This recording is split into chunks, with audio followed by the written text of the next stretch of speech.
back to our YouTube channel Study with Students once again. So in our previous video we have covered some important points which form the basis of our theory portion of 40 marks. If you haven't watched that video, link is in the description box. You can watch from there. So firstly we can say that in our this video we will firstly study about our programming portion which is of 60 marks. Guys, I want to tell you one thing, that if you are able to solve the programming questions by yourself, or we can say that you are able to understand those programming functions, then it will be very easy for you to solve the theory portions, because you have to only learn 7 or 8 definitions, and all the other things are based on the logic of this programming, which you understand, or we can say do in our coming videos. So I am starting first with our programming, and in our programming we will firstly study about taking input from the user.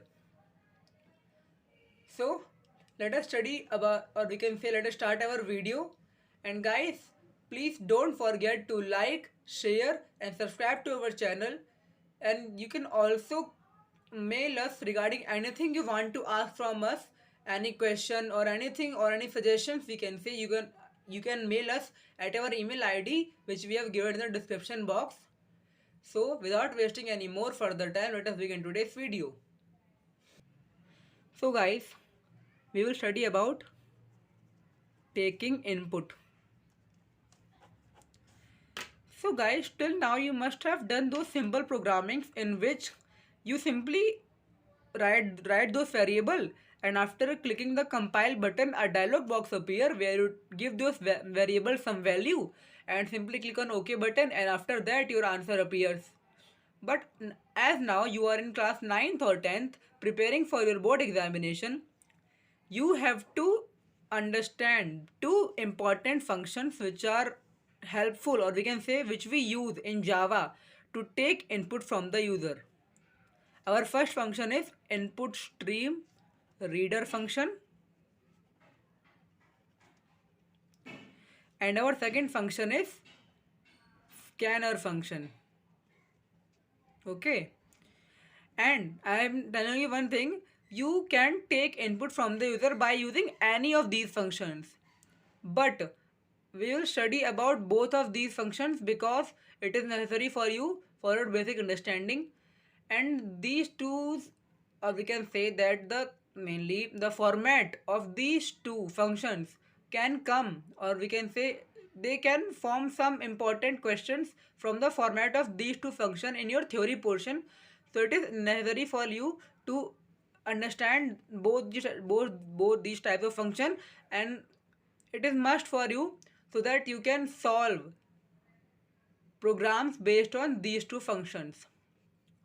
So first of all, in this video we will study about input stream reader function, and in our next video we will do about scanner function. And guys, I want to recommend you all that in your examination please use the scanner function for taking input from the user, because its format contain less number of words and it is very easy for you to remember this format, as well as it also consumes very less time in writing the programs based on a scanner function. So I recommend you all to do programming by using scanner functions rather than input stream reader function. But it is also not necessary, because it is only much, or we can say only 2 to 3 words are extra and 2 to 3 lines are extra in our input stream reader function. Otherwise both of these are same logic, only some points in the format, or we can say the main format, are different. So let us start about our input stream reader function. So guys, first of all I will be telling you about some basic formats, or we can say some basic points about input stream reader function which we use, or we can say which will be used in our input stream reader function format. So now let us move to those points. So guys, as you all can see, process to input data by using stream reader class. It only means input stream reader class. Okay. So we will study about our format of input stream reader classes. include java.io package by using import java.io.star asterisk. Guys, one more thing.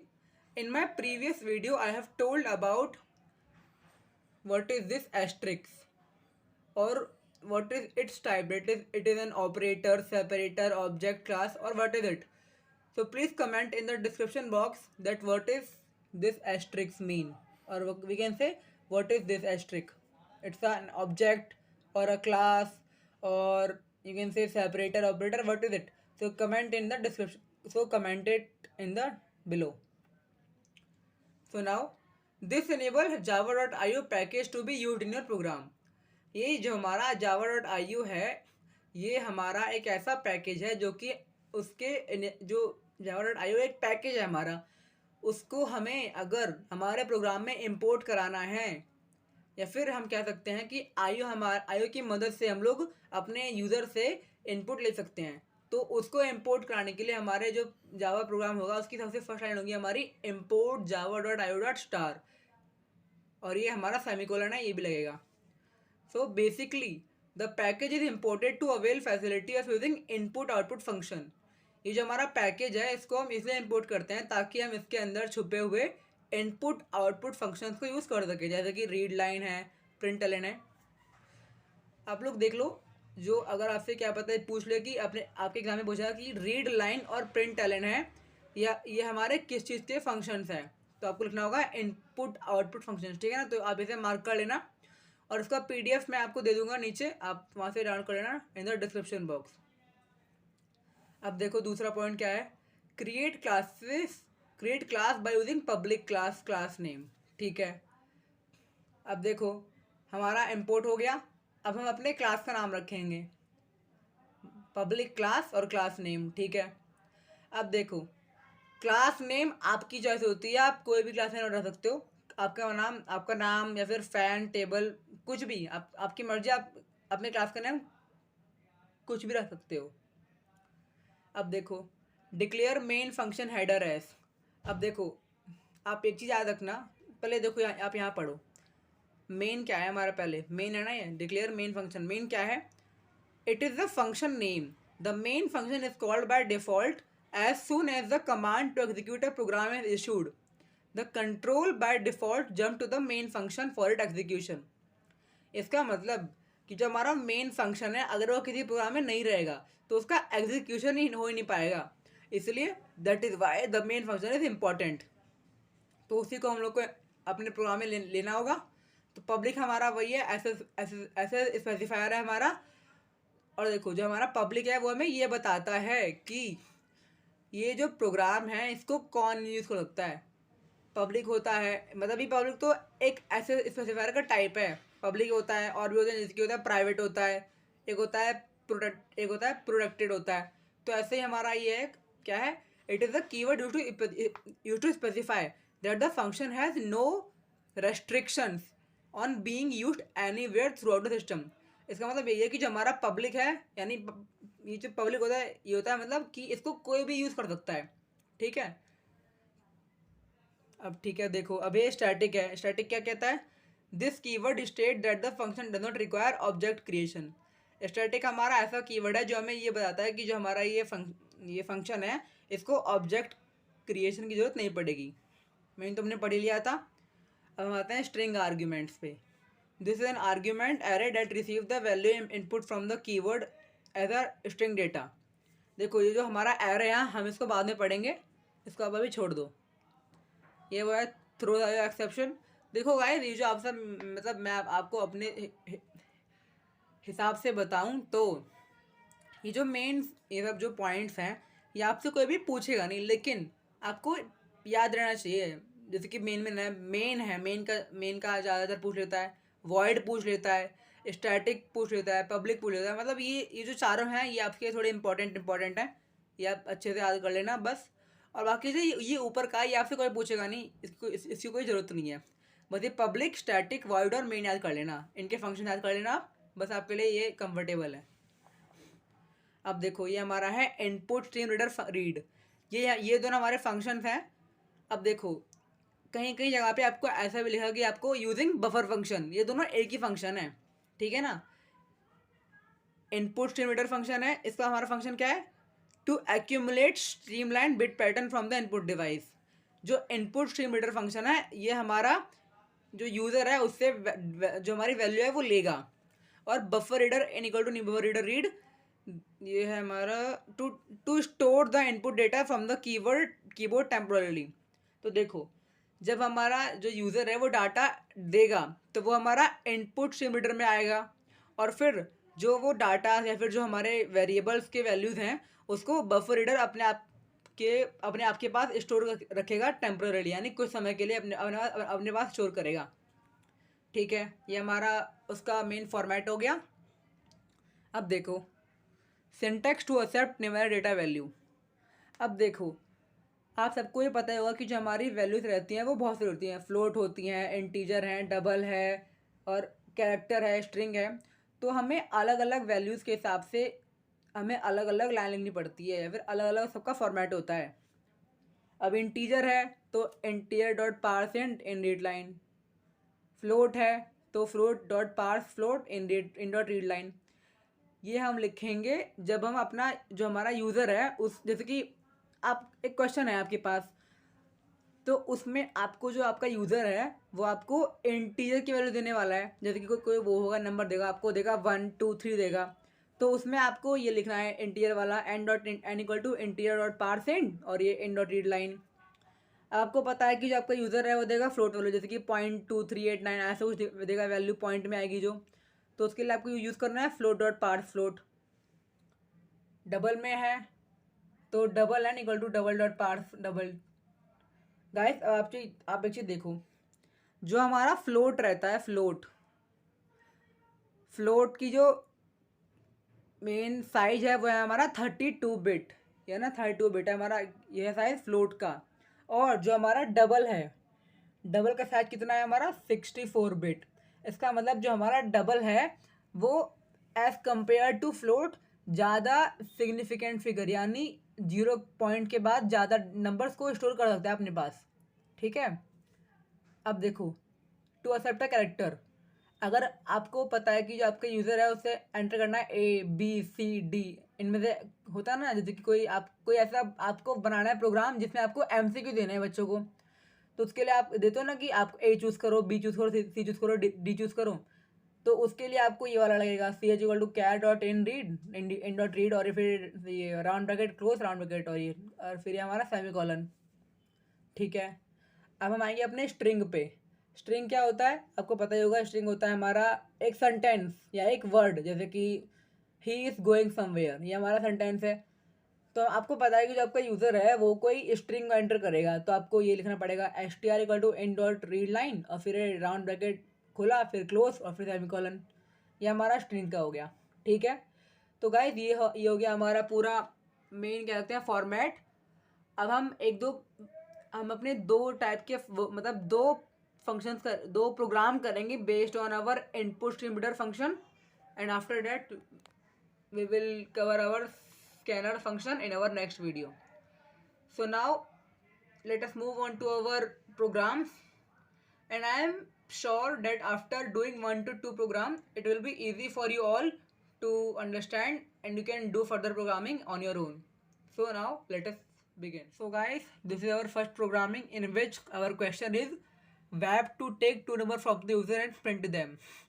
तो guys यहाँ पे जो ये वैप है इसका मतलब होता है राइट अ प्रोग्राम। तो देखो, अभी हम लोगों ने क्या पढ़ा कि हमें इंपोर्ट तो कराना ही होगा, तो हमने पहले इंपोर्ट करा लिया, इंपोर्ट java.io.star, ये हमारा पैकेज है, इसको हमने इंपोर्ट करा लिया। फिर हमने अपना एक क्लास बनाया, मैंने अपने क्लास का नाम रखा है स्टडी, आप लोग कोई भी नाम रख सकते हैं।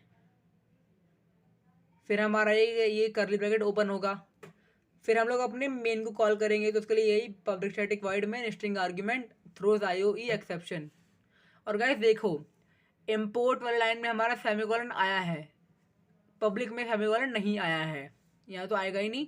और ये वॉइड मेन वाले लाइन में हमारा सेमीकोलन भी यहाँ पे नहीं आया है। ठीक है, यहाँ पे याद रखना कि कहाँ पे सेमीकोलन आ रहा है और कहाँ पे सेमीकोलन नहीं आ रहा है। अब देखो, थ्रोज और IOE एक्सेप्शन के बीच में गैप है, और ये IOE कैपिटल में है और एक्सेप्शन फिर ये XCEPTION ये हमारा स्मॉल में है। और ये पूरा एक वर्ड है, आई ओ एक्सेप्शन पूरा एक वर्ड है, ठीक है। अब हम नीचे आएंगे, अब हम अपने जो फंक्शन हैं उनको कॉल करेंगे। Input stream reader read equal to new input stream reader system dot in, फिर buffer reader b r equal to new buffer reader read, ठीक है। अब देखो, जो ये आपकी स्टार्टिंग की 7 लाइन है, 1 2 3 4 5 6 7 8, नहीं 7 ही है, 1 2 3 4 5 6 7, हाँ, ये स्टार्टिंग की 7 लाइन आपको हर उस प्रोग्राम में लिखनी है जहाँ पे आपको बोले कि आपको इनपुट स्ट्रीम रीडर मदर, जो इनपुट स्ट्रीम रीडर है उसकी मदद से आपको कोई वो बनाना है, प्रोग्राम बनाना है, फिर जो आपका यूज़र है उससे वैल्यू लेनी है। तो उन सारे के सारे प्रोग्राम में ये स्टार्टिंग की 7 लाइन तो आएंगी ही आएंगी, ठीक है ना, हमेशा। और ये आपको मैं नहीं याद करनी पड़ेगी, जैसा भी आप करो। और देखो, या मैं बोलूँ तो मैंने याद नहीं किया था, आप लगातार 3-4 प्रोग्राम कर लेंगे, आपको अपने आप से भी याद हो जाएगा, ठीक है। तो अब देखो, ये तो हमारा मेन जो फॉर्मेट था वो लिख लिया हमने। अब क्या करना है, हमारा क्वेश्चन कह रहा है take 2 number from the user and print them, ठीक है। तो ये तो आपको आते होगा। पहले हम लोग वो दोनों नंबर को कर लेंगे डिक्लेयर अपना, उसके बाद देखो हमने इंट ए बी करके अपने उन दोनों नंबर को कर लिया डिक्लेयर, ए कॉमा बी, और फिर सेमीकोलन लगा दिया। अब हमारा जो यूज़र है उससे हमें एंटर कराना है, हाँ, टेक फ्रॉम द, ये हमारा टेक है ना, तो लिखेंगे system dot out dot println and enter two number. फिर जो हमारा यूज़र है वो 2 नंबर डालेगा, तो उन 2 नंबर को हम लोगों को ए और बी में कराना है स्टोर। तो उसके लिए हम लोग ये लाइन लिखेंगे जो हमने पढ़ी है, int equal to integer dot parse int b r dot read line, और फिर int b equal to integer dot parse int b r dot read line, ठीक है। अब आगे क्या कह रहा है, एंड प्रिंट दैम, हम लोगों को उसे प्रिंट भी करना है। तो वही system dot out dot print and the values are plus a plus and plus b, ठीक है। अब देखो गाइस, एक चीज़ और, जो सेंटेंस हमारा या फिर जो कुछ भी हमारा डबल कोट्स के अंदर आता है वो एज इट इज़ का एज इट इज़ हमारा प्रिंट हो जाता है। द वैल्यूज़ आर यहाँ पे है वो हमारा डबल कोट्स के अंदर है, तो ये हमारा एज इट इज़ के एज इट इज़ प्रिंट हो जाएगा। प्लस है हमारा, प्लस पे आया प्लस ए, तो यहाँ पे ए की वैल्यू आएगी, ना कि ए लिखा जाएगा, ठीक है ना, क्योंकि ये हमारा सेमीकोलन के बाहर है। तो प्लस ए की वैल्यू आएगी प्लस, ये हमारा वापस से सेमीकोलन आ गया, तो एंड भी लिखे, एंड भी एज इट इज का एज इट इज हो जाएगा प्रिंट, प्लस बी, तो फिर यहाँ पे हमारी बी की वैल्यू आ जाएगी, राउंड ब्रैकेट क्लोज, और फिर सेमीकोलन। और गाइस देखो, ये जो प्लस का साइन है ये हम लोग इसलिए यूज़ कर रहे हैं ताकि हम लोग एक अपना सेंटेंस फॉर्म कर सकें। क्योंकि देखो, हमें ऐसा नहीं चाहिए कि हम लोग को ऐसे प्रिंट कर देंगे, जो हमारी वैल्यूज़ हैं वो होनी चाहिए जो हमारा दे रहा है यूज़र। इसलिए हम लोगों को ये जो साइन है प्लस का ये लोग यूज़ कर रहे हैं। और आप हमेशा याद रखना कि कभी भी ऐसा कुछ आए तो आप लोग को प्लस का यूज़ करना है, ठीक है। ये हमारा प्रोग्राम हो गया। अब हम लोग सिंपल सा अपना दोनों कर्ली ब्रैकेट को बंद कर लेंगे, ये वाला बंद और फिर ये वाला बंद। ये हमारा प्रोग्राम हो गया। अब आप लोग इसका एक आउटपुट देख लो जिसमें इसका आंसर कैसे आएगा ये आप समझ लो, ठीक है। अब देखो, ये हमारी आउटपुट स्क्रीन होगी। ये तो हमारे ये इनमें से कुछ भी हमारा प्रिंट नहीं होगा। अब यहाँ पे आएगा system dot out dot print and enter two number, तो यहाँ पे एंटर टू नंबर हो जाएगा प्रिंट हमारा। फिर हमारा यूज़र 2 नंबर डालेगा 6 और 7। अब देखो गाइस, ये जो हमारा 6 और 7 डालेगा हमारा यूज़र, ये अलग अलग लाइन में होंगे प्रिंट, क्योंकि हमारा जो यूज़र है उसने लगा दिया है LN, ठीक है ना। LN का मतलब क्या होता है, लाइन चेंज, याद रखना। अगर यहाँ पे होता है प्रिंट तो होता है एंटर टू नंबर, और फिर इसके आगे हो जाता है 6 और 7, मतलब जो भी वैल्यू डालता है यूज़र वो उसके आगे होता है प्रिंट। लेकिन जो हमारा हमने लिखा है LN, तो वो हमारी दूसरी लाइन में प्रिंट होगा। तो हमारा LN जो होता है फंक्शन होता है, उसका जो मेन फंक्शन है वो है हमारा लाइन चेंज करना, ठीक है। अब देखो, ये हो गया। और अब क्या है, द वैल्यूज़ आर, तो द वैल्यूज़ आर, ये हमारी 6 की वैल्यू, जैसे कि हम मान रहे हैं कि हमारा यूज़र है उसने 6 एंटर किया था और 7 एंटर किया था, तो 6 और 7 हमारा ए एंड बी, तो वैल्यूज़ आर 6 एंड 7 हमारा प्रिंट हो जाएगा। तो ऐसे ये हमारा एक हो गया program. Now let us move on to our second program. अब गाइस ये देखो, ये हमारा दूसरा प्रोग्राम है, वेब to check whether our number entered by the user is even or odd number, ठीक है। अब देखो, इवन नंबर कौन सा नंबर होता है, जो हमारा 2 से डिविजिबल है, और ऑड होता है जो उससे डिविजिबल नहीं है। अब देखो, मैंने इससे पहले प्रोग्राम में ये कहा कि जो हमारी स्टार्टिंग की 7 लाइन्स हैं वो तो हमारी कंपलसरी हैं, तो इसलिए हम लोग पहले वही 7 लाइन लिखेंगे, यहाँ तक हमारा बफर रीडर तक हमारा 7 लाइन हो जाएंगे। ठीक है, यही इंपोर्ट जावा public class study public static void main input stream reader buffer reader. और गाइस एक चीज़ याद रखना कि जो ये सिंटैक्स है ये आपको एज इट इज़ का एड्रेस कॉपी करना, कहीं भी गलती नहीं होनी चाहिए, वरना आपको आपकी जो टीचर है आपका नंबर काट लेगी। ठीक है, आपको हमेशा ये जो सिंटैक्स है इसको आपको हमेशा याद रखना पड़ेगा। ठीक है, अब देखो, whether the number entered by the user है, तो फिर से हम लोग अपने यूज़र से एक वैल्यू लेंगे क्योंकि हमें एक ही नंबर को चेक करना है। तो इन 10 तो पहले उसे हम करेंगे डिक्लेयर कर देंगे। अब system dot out dot println enter a number, ये हमारा हो जाएगा प्रिंट, हमारे जो यूज़र है उसके सामने हमारा प्रिंट हो जाएगा। अब वो देखेगा तो वो एक नंबर डाल देगा। ठीक है, नंबर डाल दिया उसने। अब int n equal to integer dot parse int, ये हमारा एन में स्टोर हो जाएगा वो नंबर। ठीक है, अब देखो, अब हमारे आएगी condition, if n percent two equal to 0। देखो, आप सब लोगों ने पढ़ा होगा कि जो हमारा परसेंटेज है, या फिर नहीं पढ़ा तो याद रखना कि जो ये हमारा ये वाला साइन होता है परसेंटेज का, ये हमारा देता है रिमाइंडर, और ये जो साइन होता है ये हमारा देता है कोशेंट। ठीक है, modulus stand for remainder and this sign stand for quotient. Modulus ये होता है हमारा जो साइन होता है ना, ये परसेंटेज के साइन को हम लोग कहते हैं मॉडुलस। तो अगर हम ये यूज़ कर रहे हैं कंप्यूटर में तो ये हमें देगा रिमाइंडर, और जो ये नीचे वाला ये हमें देगा कोशेंट। ठीक है, अभी क्या कह रहा है, if n percent two equal to 0, जो हमारा नंबर है उसको हम लोग 2 से डिवाइड कर रहे हैं तो क्या हमारा रिमाइंडर 0 आ रहा है। अगर देखो रिमाइंडर 0 कब आएगा, जब वो नंबर हमारा पूरा 2 से होगा डिविजिबल, तो system dot out dot println even number. ठीक है, else system dot out dot println odd number, और फिर वही दो हमने जो ऊपर दो खोले थे सेमीकोलन वो बंद कर देंगे, हो गया हमारा प्रोग्राम। देखो ये जो प्रोग्राम है ये कितने इजी हो रखे हैं आप लोग के लिए। अब देखो, आपको इसका आउटपुट देख लेना चाहिए एक बार। अगर मानो कि जो हमारा यूज़र है उसने डाला 8, ठीक है 8 डालेगा, फिर हमारा जो इसमें क्या लिखा है, if n percent two equal to 0। ठीक है, यहाँ पे जाएगा, क्या हम लोग जब 8 को 2 से डिवाइड कर रहे हैं तो क्या हमारा रिमाइंडर 0 आ रहा है, आ रहा है, तो इवन नंबर है। अब हमने 5 को किया, रिमाइंडर हमारा 1 आ रहा है जो कि 0 के इक्वल नहीं है, तो ये हमारा ऑड नंबर हो जाएगा। ठीक है, और गाइस एक और चीज़ ये देखो, हमने यहाँ पे n percent two equal to 0 लिखा है, 2 बार इक्वल का साइन है। तो देखो ये आप हमेशा याद रखना कि अगर 2 बार साइन है इक्वल टू का तो वो हमारा चेक करने के काम आता है, और एक बार है तो वो हमारा वैल्यू को असाइन करने के काम आता है।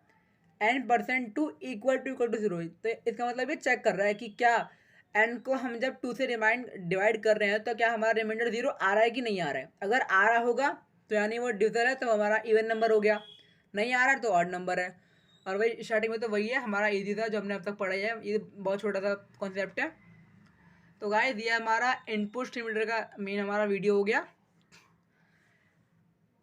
अब देखो, आप लोगों को कुछ नहीं करना, आप लोग जब तक बस ये जो स्टार्टिंग की 7 लाइन है ना, ये आप तक आपके पास याद करनी है मान लो, और इसको एक एक चीज़ याद करनी है, कुछ ऐसा नहीं कि अगर जैसे कि ये है, मान लो आपने स्ट्रिंग आर्ग्यूमेंट लिखा और ये स्क्वायर वगैरह लगाना भूल गए तो आपके नंबर कट जाएंगे। ठीक है ना, यानी एक एक चीज़ जैसे लिखी है मैंने वैसी होनी चाहिए, सब इम्पॉर्टेंट है, इसलिए आप लोग को जैसा लिखा है वैसे याद करना है। ठीक है, तो गाइस हम अपनी वीडियो को यहीं पे एंड करते हैं, और बाकी जो ये क्वेश्चन मैंने किए हैं इन सब का PDF मैं आपको दे दूंगा नीचे डिस्क्रिप्शन में, आप वहाँ से डाउनलोड कर लेना। और जब तक के लिए हम अपनी नेक्स्ट वीडियो में हम अपना वो करेंगे, स्कैनर करेंगे, अपना स्कैनर से इनपुट लेने का। वो गाइस वो इससे एज़ कम्पेयर बहुत ईजी है, उसमें कुछ ज़्यादा है नहीं, आपका छोटा सा कॉन्सेप्ट है बस। उसके बाद फिर हम अपना लूप और एरे और फिर डिफरेंट टाइप ऑफ नंबर हमारा स्टार्ट करेंगे। तो guys stay tuned, hope you liked our video, don't forget to like, share and subscribe to our channel. Till then, thank you, bye bye.